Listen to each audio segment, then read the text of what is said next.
ये मैंने मैट्रिक्स रीप्लॉट कर लिया। अब इसमें हम लोग जो है वो आपकी डमी और इसको यूज़ करके जो है हम लोग आपकी रो ऑपरेशन को परफॉर्म करेंगे। इस रो का मिनिमम 5 है, 5 को सब में से हम लोग सब्ट्रैक्ट कर देंगे। ये वैल्यूज़ आ जाएंगी आपकी 0, 10 में से 5 गया 5, 11 minus 5 that is 6 and 10। Minimum 1 है, 1 सब में से सब्ट्रैक्ट करेंगे, दिस विल बिकम 2, 1, 0 एंड 8।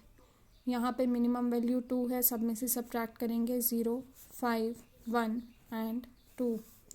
फिर उसके बाद हर एक में से 0 सब्ट्रैक्ट करेंगे, 0 मिनिमम में एज इट इज़ आ जाएगा।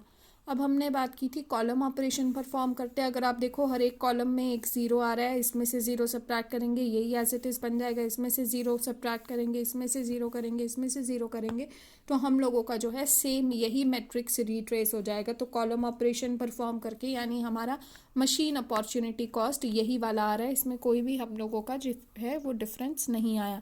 तो अब हम लोगों ने क्योंकि ये कॉलम अपॉर्चुनिटी कॉस्ट निकाल लिया है, तो नेक्स्ट हम लोग क्या करते थे, आपकी असाइनमेंट्स करते थे। वो रो जिसमें सिंगल 0 है वहाँ एक हम लोग एलोकेशन कर देंगे।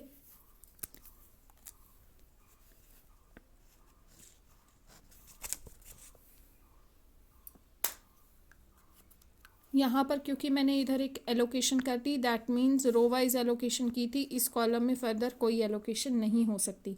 अब उसके बाद हम लोग क्या करते थे, कॉलम वाइज देखेंगे। ये कॉलम है सिंगल 0 वाला, इधर एक एलोकेशन कर दी। अब इस रो में फर्दर कोई एलोकेशन नहीं हो सकती।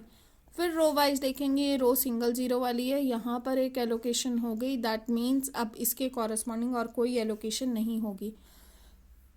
अब अगर आप यहाँ पे देखें, हमारी नंबर ऑफ एलोकेशंस आर 3। हम लोगों को कितनी एलोकेशंस आनी चाहिए थी, इट शुड हैव बिन 4, क्योंकि ऑर्डर ऑफ मैट्रिक्स हम लोगों का 4 था। दैट मीन्स सॉल्यूशन हमारा जो है वो ऑप्टिमल नहीं है। मिनिमम नंबर ऑफ लाइन्स अब इस केस में प्लॉट करेंगे। हमने कहा था सबसे पहले क्या करते हैं, जो हम लोगों की अनएलोकेटेड रो है वहाँ एक टिक मार्क करते हैं। मैंने ये एक टिक मार्क कर दिया। फिर हमने बोला था उस अनएलोकेटेड रो में अगर कोई भी अनमार्क्ड 0 है, कोई भी अनएलोकेटेड 0 है, तो उस कॉलम को हम मार्क कर लेंगे। उस कॉलम में अगर कोई असाइनमेंट हुई है तो उसके कॉरस्पॉन्डिंग हम लोग रो को मार्क कर लेंगे। अब इस रो में फर्दर और कोई भी 0 नहीं है, तो हम और कोई भी आपकी जो है वो मार्किंग नहीं कर सकते। तो इस सिनारियो में अगर आप देखिए, अब मिनिमम नंबर ऑफ लाइन्स हम लोग प्लॉट करेंगे।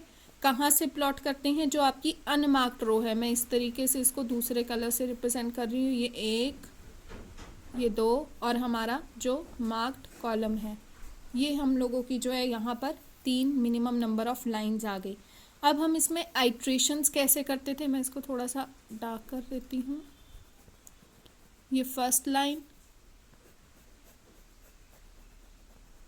सेकेंड लाइन एंड ये हम लोगों की थर्ड लाइन। अब इस केस में हम लोगों के पास 3 लाइन्स आ गई। जो बाकी का अनकवर्ड बाय लाइन वाला पोर्शन है उसमें से मिनिमम वैल्यू कौन सी है, ये है 5, 6, 10, 5, 1 एंड 2। तो मिनिमम वैल्यू हम लोगों की कौन सी है, 1। तो 1 मैं सब में से सब्ट्रैक्ट कर दूंगी और जो मेरे पास इंटरसेक्शन ऑफ लाइन वाले पॉइंट्स होंगे वहाँ पे 1 हमारा ऐड हो जाएगा। तो यहाँ क्या होगा, 5 minus 1, 6 minus 1, 10 minus 1, 5 minus 1, 1 minus 1, 2 minus 1। और ये 1 हमारा जो है आपका जहाँ पे आपकी लाइंस इंटरसेक्ट कर रही हैं वहाँ ऐड हो जाएगा। यहाँ पे +1 आ जाएगा एंड यहाँ पे +1 आ जाएगा, क्योंकि यहाँ पे 2 लाइंस जो है वो 90 डिग्री पे इंटरसेक्ट हो रही हैं।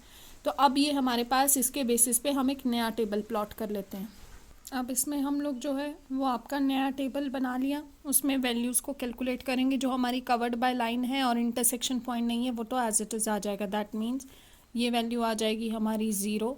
यहाँ 2 + 1 इंटरसेक्शन था इसलिए 3, यहाँ पे 0 एंड यहाँ 0 + 1 दैट मीन्स 1।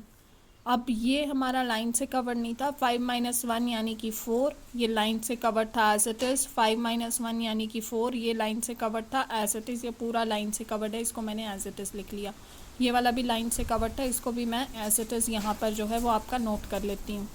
अब इसमें 6 माइनस 1 5, 10 माइनस 1 हम लोगों का 9, यहाँ पर 1 माइनस 1 दिस विल बिकम 0 और यहाँ पे हम लोगों का आ जाएगा 2 - 1 दैट इज़ 1। ये हमारा जो है नया टेबल बन गया। अब हम इस टेबल में एलोकेशंस करके देखेंगे और फिर मिनिमम नंबर ऑफ लाइंस जो है वो चेक करेंगे।